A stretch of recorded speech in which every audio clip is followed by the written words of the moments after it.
Film ini mengisahkan tentang kehidupan seorang wanita cantik bernama Chihiro, mantan pekerja seks komersial yang kini meninggalkan masa lalunya dan memutuskan untuk hidup sebagai pelayan warung makan bento sederhana di kota kecil tepi laut.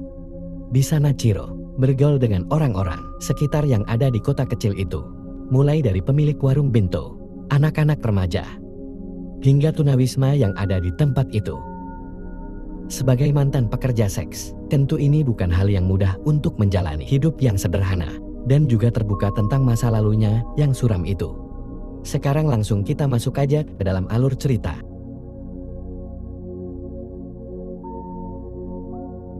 Film ini dimulai saat munculnya Chihiro, wanita cantik yang sedang menikmati harinya di kota pinggir laut. Chihiro memutuskan untuk tinggal di kota yang terlihat tenang itu sebagai penjual bento di kedai sederhana. Tidak mudah baginya untuk memutuskan hal itu, mengingat Chihiro adalah mantan pekerja seks komersial. Di kedai bento inilah Chihiro memulai lembaran baru. Ia melayani para pelanggan bento dengan senyuman yang ramah. Keramahan Chihiro ini menarik perhatian sang pemilik kedai bento. Pemilik kedai bento ini sangat menyayangi Chihiro, bak anak kandungnya sendiri. Sang pemilik bahkan tak segan-segan menegur pekerja lainnya yang mengolok Chihiro sebagai mantan perska. Chihiro yang ramah ternyata tidak keberatan dengan masa lalunya itu. Ia tidak mau menutupi masa lalunya. Bahkan pelanggan dari kedai bento itu sebagian besar adalah para lelaki yang mengagumi kecantikan Chihiro dan menggodanya setiap mereka membeli bento di kedai itu. Chihiro pun tak keberatan dan menanggapi godaan para lelaki itu dengan santai. Selepas bekerja dari kedai bento itu, Chihiro pulang dengan berjalan kaki. Sambil menikmati kota itu, tiba-tiba ia melihat bapak tua, seorang tunawisma yang lagi diganggu oleh segerombolan anak muda. Melihat hal itu, Chihiro segera menolong pak tua Warukedo.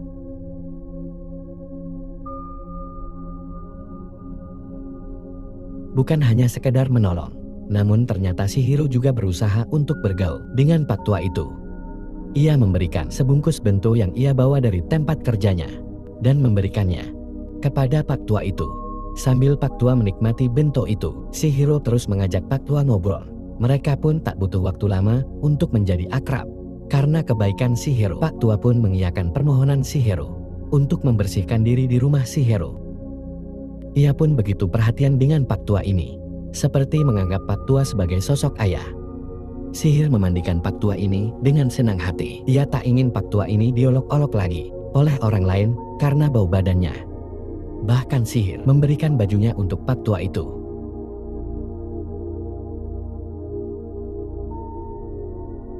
Keesokan harinya, Chihiro kembali bertemu dengan pak tua. Ia membawakan makanan bento seperti biasanya dan menikmati makanan itu bersama-sama sambil ngobrol. Hal itu pun menjadi suatu rutinitas bagi Chihiro. Bertemu dan mengobrol bersama pak tua menjadi rutinitas yang menyenangkan bagi mereka. Suasana hangat turut menemani hari-hari mereka. Seperti hari-hari sebelumnya, Chihiro tak sabar bertemu dengan pak tua untuk makan bersama. Hari ini tampak spesial karena Chihiro membawakan makanan bento rebung, menu spesial yang ia buat bersama pemilik kedai bento. Namun sepanjang hari, ia mencari pak tua. Di tempat-tempat biasanya pak tua berada, pak tua itu tak kunjung muncul. Chihiro berpikir kalau pak tua itu sudah pindah ke kota lainnya. Ia pun sedih karena belum sempat berpamitan dengan pak tua. Akhirnya Chihiro pun menikmati makanan yang ia bawa itu seorang diri. Keesokan harinya, Chihiro kembali menjalani harinya itu dengan bekerja di toko kedai bento. Perilakunya yang ramah terhadap semua orang ternyata menarik perhatian seorang gadis yang bernama Kuniko. Gadis remaja berseragam sekolah ini sangat tertarik dengan sosok Chihiro yang selalu tersenyum di setiap harinya. Chihiro yang penuh dengan daya tarik positif ini membuat Kuniko selalu memotret Chihiro dari kejauhan. Hal itu selalu ia lakukan. Termasuk suatu hari saat Chihiro sedang berbincang dengan bermain bersama anak kecil di taman. Kuniko memotret Chihiro diam-diam dan pergi begitu saja. Kuniko begitu mengagumi Chihiro tanpa mengetahui siapa Chihiro sebenarnya. Keesokan harinya, Kuniko yang berkacamata ini melihat foto Chihiro yang ada di ponselnya itu. Kuniko terlihat penasaran bagaimana bisa Chihiro selalu tersenyum dan terlihat bahagia setiap harinya. seperti kehidupan yang sempurna tentunya. Tiba-tiba lamunannya itu dikagetkan oleh temannya yang tak sengaja melihat Kuniko yang sedang melihat foto Chihiro. Temannya memberitahu Kuniko bahwa wanita yang ada di ponselnya itu bernama Chihiro, mantan PSK yang kini bekerja di kedai bento dekat sekolahnya. Kuniko yang mengetahui identitas Chihiro pun bertekad untuk menghampirinya. Sepulang sekolah, Kuniko memutuskan untuk melihat Chihiro lebih dekat dengan memesan bento di tempatnya bekerja. Namun Kuniko tampak canggung saat berhadapan langsung dengan Chihiro. Apalagi saat Chihiro mengetahui bahwa Kuniko suka memotret dirinya diam-diam. Kuniko yang malu dan panik itu pun segera berlari menjauhi Chihiro. Sesampainya di rumah, kita bisa mengetahui mengapa Kuniko sangat mengagumi sosok Chihiro. Kuniko lahir di keluarga berada, namun keluarganya itu tidaklah harmonis. Tidak ada kebebasan berpendapat di sana. Juga tidak ada kasih sayang yang ditunjukkan oleh kedua orang tuanya. Bahkan ia dituntut untuk menjadi anak berprestasi yang sesuai dengan keinginan orang tuanya. Tekanan itu yang membuatnya kebingungan. Bagaimana ia bisa menikmati hidup seperti Chihiro? Keesokan harinya, Kuniko kembali melihat Chihiro yang sedang menikmati indahnya laut.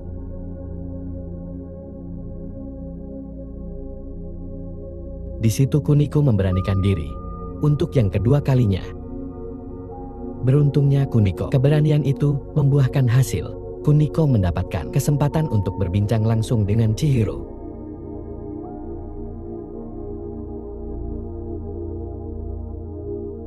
Hari pun berganti. Magnet Chihiro tidak hanya dirasakan oleh Kuniko, tetapi juga oleh anak kecil yang bernama Makoto. Makoto adalah anak yang dibesarkan ibunya dengan status single parent.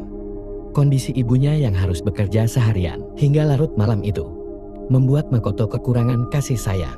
Ia harus menyiapkan segala sesuatunya seorang diri, seperti menyiapkan makanan untuk dirinya sendiri, padahal ia masih kecil. Pertemuan Makoto dengan Chihiro seolah mengobati hatinya yang kesepian. Chihiro yang selalu mengenali kebutuhan emosi lawan bicaranya itu, ia menyambut Makoto dengan senang hati. Bahkan ia membelikan makanan dari bentonya itu untuk Makoto. Hal itu pun terus dilakukan Makoto setiap harinya ketika ibunya sedang bekerja. Chihiro pun tahu bahwa yang Makoto butuhkan bukan hanya perhatiannya, tapi seorang keluarga yang mau mendengarkan keluh kesahnya dan bisa diandalkan kapan saja jika ia membutuhkan sesuatu.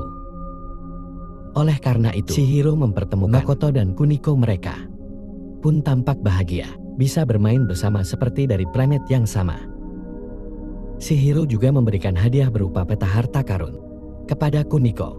Kuniko pun kaget, namun ia juga penasaran dengan apa yang dimaksud oleh Chihiro. Terlepas dari rasa penasarannya, Kuniko menerima hadiah itu dengan senang hati. Ia belum pernah mendapatkan perhatian sebesar itu sebelumnya. Keesokan harinya, selepas pulang sekolah, Kuniko menyusuri jalanan yang ada di kota itu sesuai dengan peta harta karun yang diberikan oleh Chihiro. Kuniko pun berhasil menemukan tempat itu. Ia berhenti tepat di sebuah gedung lama yang nampak tak terawat dari luar. Karena rasa penasarannya jauh lebih besar daripada rasa takutnya, Kuniko memberanikan diri untuk masuk ke dalam gedung itu. Kuniko melihat terdapat banyak sekali rak komik di dalam gedung itu. Ia juga kaget. Ternyata di ruangan itu terdapat sosok anak perempuan sebayanya yang juga mengenakan seragam yang sama dengannya. Ternyata perempuan itu adalah Chinatsu,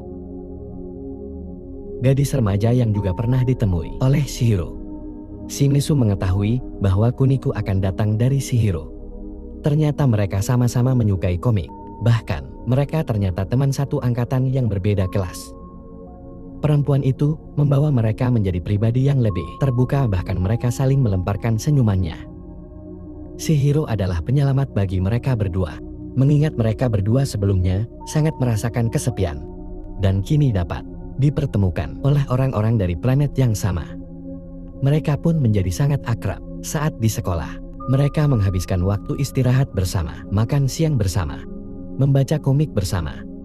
Kini mereka mempunyai keberanian untuk menjalani hari-hari mereka di sekolah, yang dimana sebelumnya Chinatsu lebih sering bolos sekolah karena merasa tidak nyaman saat berada di sekolah itu.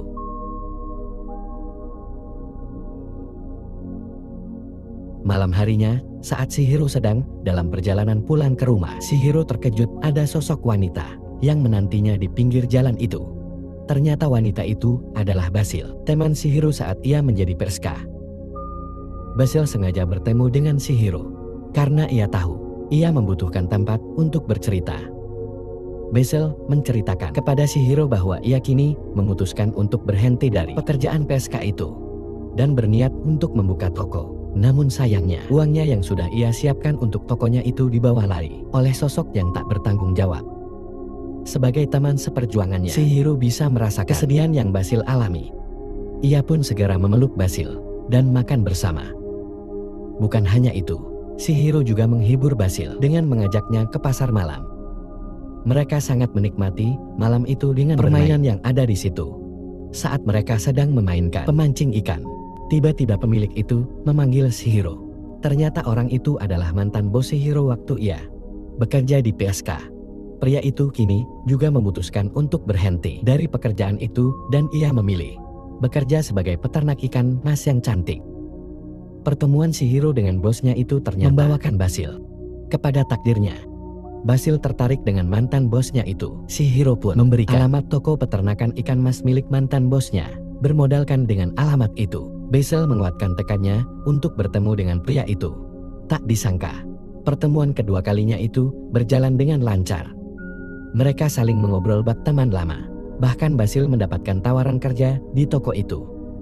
Mendengar hal itu, Basil dengan senang hati menerimanya. Ia sangat berterima kasih kepada Chihiro yang telah mempertemukannya dengan takdirnya itu. Kini besok bisa meninggalkan pekerjaan lamanya dan memulai dengan lembaran baru. Walaupun Chihiro tampak senang dan bahagia dengan kehidupan barunya, namun Chihiro juga bisa merasakan titik terendah. Ia kini juga merasakan kesepian dan tidak tahu arti kehidupan yang sebenarnya. Ia tidak tahu harus merasa senang, sedih, ataupun yang lainnya. Bahkan ketika mendengar kabar bahwa ibunya meninggal, ia tak menangis setetes pun. Chihiro ini masa lalunya tak bisa hilang begitu saja. Ia juga tahu bahwa mengakhiri hidup bukanlah hal yang benar. Oleh sebab itu, ia memutuskan untuk bertemu dengan orang yang sangat penting baginya, yaitu T yang kini sedang dirawat di rumah sakit. T adalah istri dari majikan di toko bento tempat Chihiro bekerja. T mengalami kecelakaan, sehingga membuat dirinya kini tidak bisa melihat lagi. Walaupun begitu, T tetap semangat menjalani pengobatannya itu. Ia sangat bersyukur bisa bertemu dengan Chihiro yang begitu mempedulikannya. Bahkan di hari ulang tahunnya, Chihiro memberikan kado spesial yaitu biji egg yang mengingatkan Taik dengan anaknya.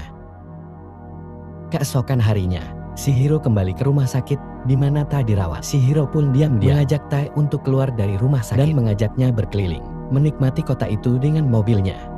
Malam hari pun tiba. Mereka berhenti di pinggir laut. Ditemani derasnya hujan, mereka saling bertukar cerita. Mengenang pertemuan pertama mereka dan saling bercerita bagaimana perasaan mereka saat ini. Chihiro bahkan berpamitan dengan Tai, entah pergi kemana. Ia ingin mencari arti kehidupan yang kini belum bisa ia rasakan. Walaupun dengan berat hati melepas kepergian Chihiro, Tai menghormati keputusan Chihiro. Tai mengatakan bahwa tempatnya selalu terbuka bagi Chihiro jika Chihiro ingin tinggal menetap di sini. Mereka pun saling mengungkapkan rasa ucapan syukur karena bisa bertemu satu dengan yang lainnya dan saling menjadi penyemangat hidup.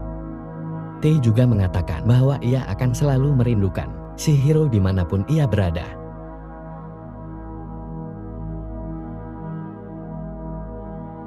Setelah pertemuan itu, terlihat mereka berkumpul di atap rumah dengan orang-orang terdekat Chihiro.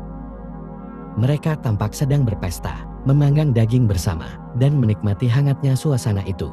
Ternyata ide berasal dari Tei. Tei ingin sebelum Chihiro memutuskan untuk pergi, ia berkumpul bersama dengan orang-orang yang mengasihinya. Tak ada seorang pun yang tahu Chihiro akan pergi kecuali Tei, karena Tei juga menjadi orang pertama yang menyadari ketika Chihiro diam-diam meninggalkan pesta itu. Tei segera menelpon Chihiro yang sedang perjalanan entah kemana. Tei mengatakan akan selalu merindukan Chihiro kemanapun ia pergi. Chihiro merasa dirinya dilema. Tapi ia bersyukur untuk setiap kenangan yang T dan juga orang-orang lainnya berikan. Namun di satu sisi, ia juga harus pergi untuk menemukan arti kehidupan. Adegan berubah dari kota tepi laut menjadi peternakan sapi yang dipenuhi dengan rumput hijau. Terlihat Chihiro sedang bekerja di tempat peternakan sapi yang besar itu. Sebagai orang yang merawat sapi-sapi itu, di sini Chihiro terlihat bahagia dengan pekerjaan barunya.